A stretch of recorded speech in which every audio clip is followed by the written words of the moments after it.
All right, guys. Welcome to another episode of Wounds to Wisdom TV. I'm your host, Roddy Smith. Um, so this is part two to I did time didn't do me. So where was I? I'm at Greensville, right? Building 9 is the building that they bring everybody in to process, right?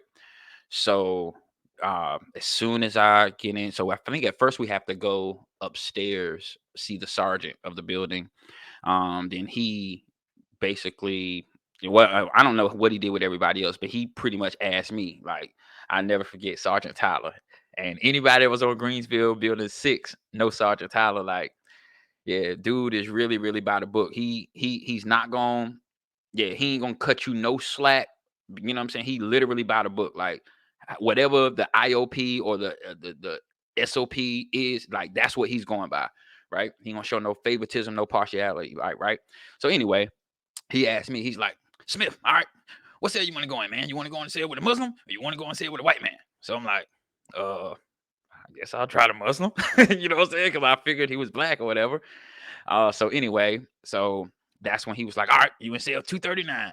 So boom. So they send me back downstairs. So now I got all my property. I go into so the way this building is set up, so you got 100 pod to the left, 200 pod to the right, on the second floor, 300 pod to the left, 400 pod to the right. Right, boom.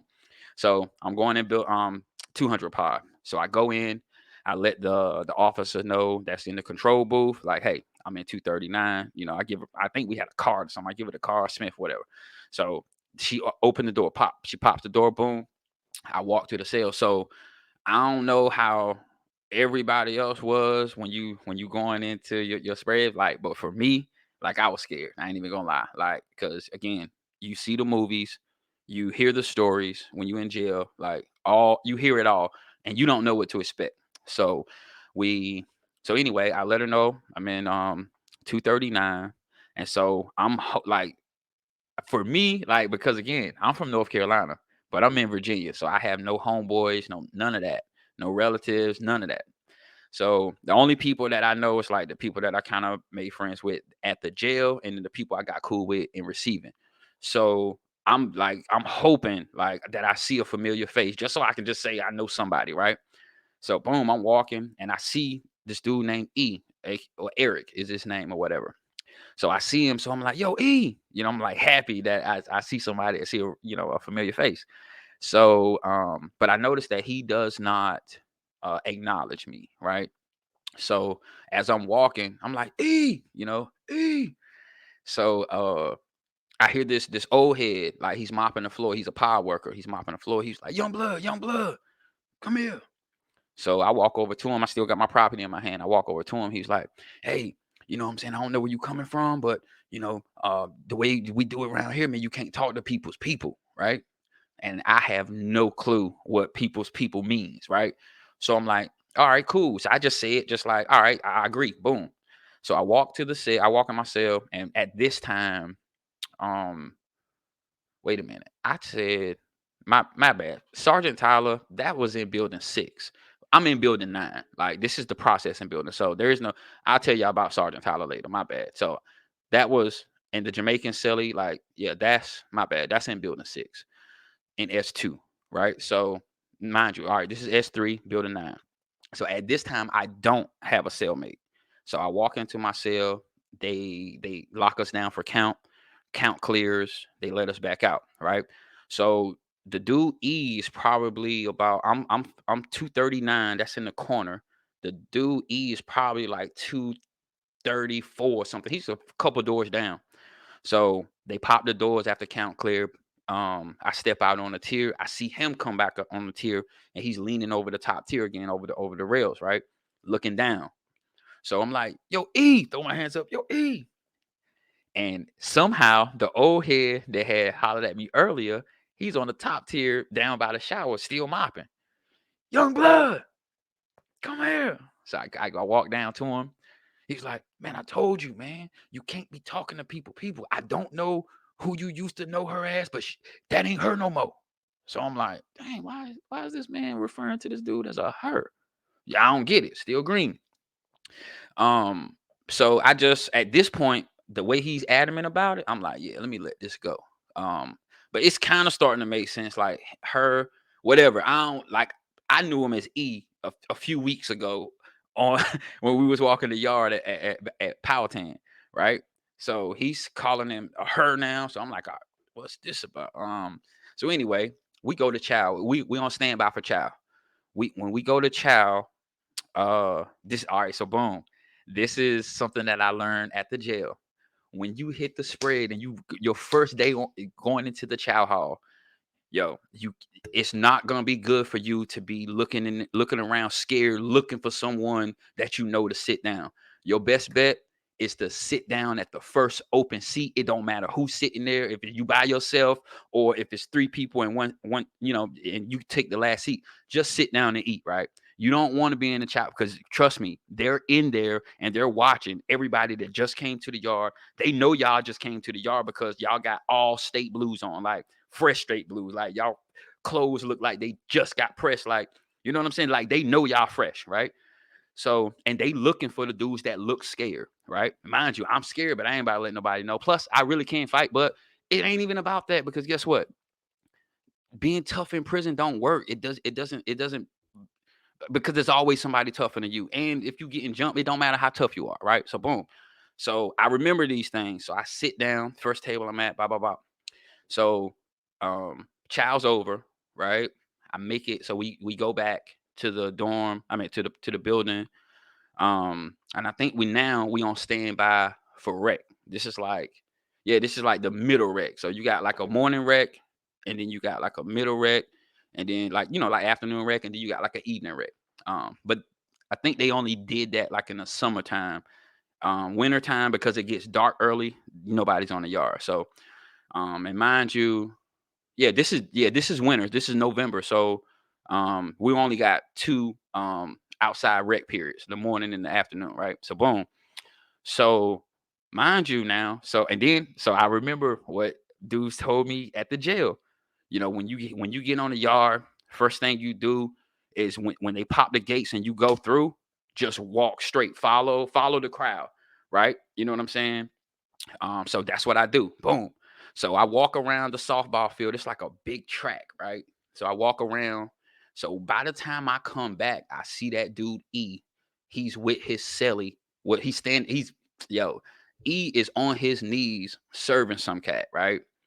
And his celly, which is this dude named Bubba / Bubbalicious. Weird. It's so weird. Like he's a lifer. Like he never coming home. So he's basically like his pimp now. So he's pimping this man on the yard, right? So that's when it start clicking. Oh, that's a her now. Oh, I get it. Boom. So a few weeks later, I get the backstory on what happened to E. And mind you, he can't tell me, but somehow I figure it out. Like, you asking around, you figure it out. So apparently when he left, mind you, he left receiving 2 weeks before I did and hit Greensville, right? So when he got there, he did what they tell everybody not to do.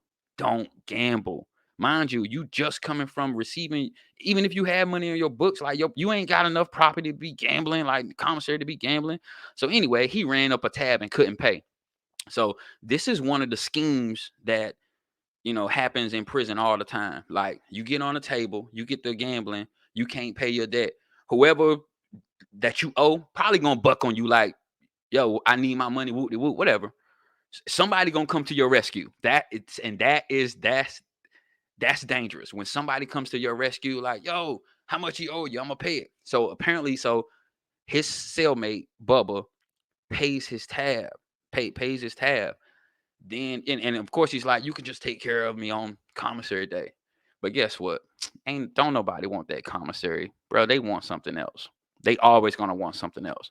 So he makes this little proposition when the dude on the store day and dudes go to pay him back, and he don't want that.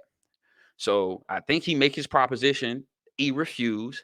He go down the tier and sell his debt to another dude. Like that happens. The man owed $100. Bubba sold his debt for $50, right? And said, all right, yo, the debt money that you owe me, don't even worry about it.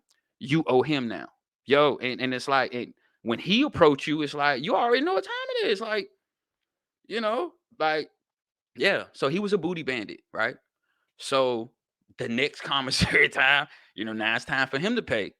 And yeah, so he have to give himself up, right?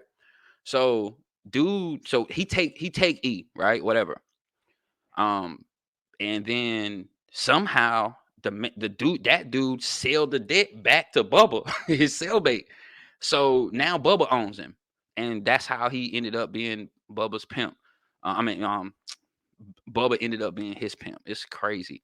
So yeah, that was yeah. Don't borrow things that you can't pay back. Don't gamble, especially if you ain't like that. Like if you willing to fight and you willing to whatever, like okay, then just deal with that. But the rules are don't borrow, don't gamble, don't try to be on every set. Like be yourself. Like I learned in prison, like if you respect yourself, no people around they have to respect you. They're gonna treat you how you treat yourself. So if you go in there treating yourself like a clown and acting like a clown, guess what? Red nose. Somebody gonna treat you like a clown. You go in there acting like a sucker or punk weak, guess what? Somebody gonna turn you into their girlfriend. Like that's just what happens. You know what I'm saying? The thing is, mind your business, see and don't see, hear and don't hear. You never like another thing I learned, like, um, and I learned this in receiving because like they had actual bars. It wasn't doors, it was bars, right? You never look like when you walking on a tier, keep your head straight. Do not look to the right. Don't look in nobody's cell. Because if you see something going on in the cell and they see that you saw it, now you're indicted. Now you're part of it. You see what I'm saying? So keep like when you like the thing to do is when you walk past somebody's cell or you trying to get somebody attention, you stand to the side, turn away, wave your hand, and let them acknowledge you first. So they can tell you, all right, you can come in, ain't nothing going on, or yo, stay there until whatever. Right. So those are just little rules that you have to learn, you know what I'm saying, if you want to survive and make it out alive, right? Um, so yeah, that was pretty much that situation. Um, so all right, mind you, so I'm in building 9 for I want to say about maybe a week or so, a few days, right? Then I get shipped to S2. Those are the buildings 4, 5, and 6, right? So I'm in building 6. Now I'm in the same cell that I was in building 9, 239. This is when Sergeant dang, what's his name? I forget his name anyway. Sergeant Tyler is like, all right, boss. Well, who you want to go on a sale with? White man? You want to go on a sale with a Muslim? So obviously I chose Muslim, but really it was a Jamaican dude named Reef, like one of the best dudes I ever met. Like because of him, I learned how to bid, and like he just gave me the game. Like crazy story about him too. Like because he was the actual he helped me develop my hustle when I was in there. So like everybody has a hustle. Some people know how to iron designs in your shirts. Some people they cut hair, some people draw, some people tattoo. You know what I'm saying? Like there's all kind of ways to hustle in there, right? Some people buy a bag of coffee and sell shots of coffee for soups. Like everybody has to have a hustle, right? If you don't have a job. So immediately when I get in the cell with Reef, like mind you, this is November, so Thanksgiving comes around. We have like, they give us like a little Thanksgiving meal or whatever, right? Yo, so we come back from Chow, me and Reef, and so we've been in the cell with each other for a few weeks. Like he taught me basically like because he had the cell, so he really obviously he's on the bottom bunk. I got to get on the top. He's got all of his property and stuff. I'm fresh, like so I don't have a TV, I don't have a radio, I don't have any of these things. You know what I'm saying? So but he would let me, you know what I'm saying, listen to his music, whoop de whoop, or like we had to establish rules because at this time I was fresh in there, so I didn't have a job established. I didn't have, and I graduated high school and went to college, so I wasn't required to go to school for GED. Um, I was allowed to like I could go. I was either my treatment plan, if you will, was either gonna get a job or take up a trade. But at the time, I had too much time to go into a trade. Like I think you had to have like 5 years or less, and I think I mean, they gave me 10 years, but I was only required to do like 8 and some change. So my at this time, I only been locked up for like a year. I caught the case in November. I'm already on my spread within a year, like, which is crazy. Like, some dudes sit at the jail for like years, 2, 3 years before they even get a state number and get sent up the road. But my trial, everything was simple for me. Like, I don't know how, I don't know why, whatever, it is what it is, right?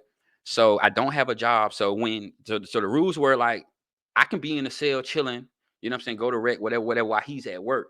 But like, if he come from work, like, I got, it's courtesy to give him some time in the spell, I mean, time in the cell to kind of, wind down from his day, whoop de whoop. Those are little things. Like, you have to learn how to get along with your cellmate. Like, y'all have to have uh a bond, basically, because y'all living in a 6 by 9. I don't even know how big those cells was at Greensville, but y'all living in that box together. Y'all have to make it work. Like, he got your back, you got his back. That's how it's got to be. You know what I'm saying? And he still had time. I think at the time he was on a 23, 24 year sentence, and I think he was down at this point like 19. And so yeah, so okay, going back to Thanksgiving, right? Thanksgiving Day, I'll never forget it. It's after chow, after like lunch. We back in the cell, and I think it may have been like kind of either cold that day or raining or something. But I refused. I didn't want. I chose Empire Rec. Like, I didn't want to go outside, right? And he stayed in too. So like, I'm on the rack, and I think he might have gave he. I was either listening to his Walkman or his music or CD player or something he had, or I'm reading a book. One of the two. I don't remember, but I'll never forget, yo. I'm on the top bunk, right? So I'm reading the book. He he closes the door, right? And what he waves, like, the door was open, so he waves for the officer to close the door. Like, sometimes you can hit the button, but sometimes it might not work.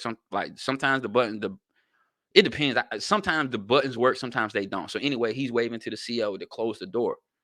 So, yo, when he hit that door close, I look over at him. He turns around at me like with with the craziest look on his face. He's like, "Shh, I'm about to make some wine." Yo, the way he said, I literally thought this man was about to stab me. Like, my heart racing. I thought he was going to stab me. So he's like, "I'm about to make some wine. Come down and hold me down." So so I get down, I hop on, I'm happy. I'm happy, number one, that I'm not about to get stabbed, number one. Uh, but I'm also happy that, yo, I'm about to learn this thing, because there was this dude at the jail named Skip. Skip got life plus 3. I ain't even want to tell you what he did. Anyway, he got life plus 3, but he was the one, he put it in my head.